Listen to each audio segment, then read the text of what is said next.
அனைவருக்கும் வணக்கம். சற்றும் வெளியான முக்கிய அறிவிப்பின்படி மாதம் ரூபாய் 1000 வாங்கும் குடும்ப தலைவிகள் அனைவரும் கவனத்தில் கொள்ளக்கூடிய மிக முக்கியமான அறிவிப்பை தமிழக அரசு வெளியிட்டுள்ளது.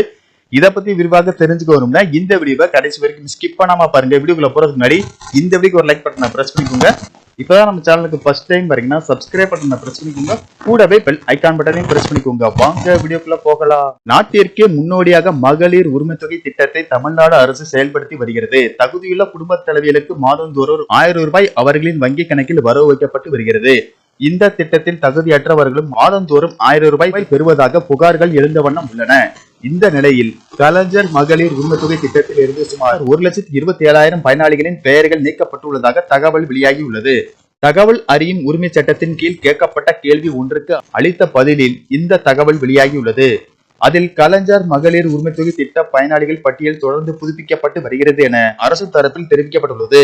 கடந்த அக்டோபர் வரை இந்த திட்டத்தின் கீழ் பயனாளிகள் புதுப்பிக்கப்பட்டதில் பயனாளிகளின் எண்ணிக்கை 1.15 கோடியில் இருந்து 1.14 கோடியாக குறைக்கப்பட்டுள்ளது என குறிப்பிடப்பட்டுள்ளது. மொத்தமாக கடந்த ஆண்டு செப்டம்பர் மாதம் இந்த திட்டம் தொடங்கப்பட்டதில் இருந்து தற்போது வரை சுமார் 1,27,000 பயனாளிகள் நீக்கப்பட்டுள்ளனர் என அரசு தரப்பில் பதில் தெரிவிக்கப்பட்டுள்ளது.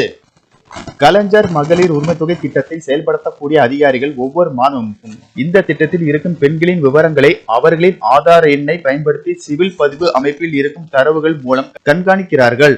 தமிழகத்தில் 2022ஆம் ஆண்டு முதல் சராசரியாக ஒவ்வொரு மாதமும் சுமார் 58,000 பேர் உயிரிழப்பதாக தெரிவிக்கப்படுகிறது. எனவே இவ்வாறு உயிரிழந்த பெண்களின் பெயர்கள் பயனாளிகள் பட்டியலிலிருந்து நீக்கப்பட்டுள்ளது. அதிக வருமானம் இருப்பவர்கள் கண்டறியப்பட்டது, சொத்து நிலம் வாங்கியது, வீட்டில் ஒருவருக்கு அரசு வேலை கிடைத்தது ஆகிய காரணங்களால் தகுதியற்றவர்கள் கண்டறியப்பட்டு இந்த திட்டத்தில் இருந்து நீக்கப்பட்டனர் என அதிகாரிகள் தரப்பில் தெரிவிக்கப்பட்டுள்ளது. ஒவ்வொரு மாதமும் சமூக பாதுகாப்பு பொறுப்பாளர் இவ்வாறு கலைஞர் உதவித்தொகை திட்டத்தின் உதவி பெறும் பெண்களின் வங்கி கணக்கு, நிலப்பதிவு, வரி கணக்கு மற்றும் வாகன பதிவு ஆகியவற்றை சரிபார்க்கப்படுகிறது. 1000 ரூபாய் உரிமை தொகை சரியான நபருக்குத்தான் சென்று சேர்கிறதா என்பதை சரிபார்க்கவே இந்த நடவடிக்கை எடுக்கப்படுவதாக தெரிவிக்கப்படுகிறது. குடும்பத்தின் ஆண்டு வருமானம் ரூபாய் 2,50,000க்கு மேல் உள்ளது. குடும்பத்தில் அரசு ஊழியர்கள், அரசு ஓய்வூதியம் பெறும் நபர்கள் உள்ளனர். குடும்பத்தில் வருமான வரி கணக்கு தாக்கல் செய்பவர் அல்லது வருமான வரி செலுத்துபவர் உள்ளனர். குடும்பத்தில் சொந்த பயன்பாட்டுக்கான 4 சக்கர வாகனம் உள்ளது என்றால் அந்த குடும்பங்களின் தலைவிகளுக்கு இந்த திட்டத்தில் பணம் கிடைக்காது என அதிகாரிகள் கூறுகின்றனர். இந்த தகவல் உங்களுக்கு பிடிச்சிருந்தா லைக் பண்ணுங்க, ஷேர் பண்ணுங்க, மறக்காம சப்ஸ்கிரைப் பண்ணுங்க.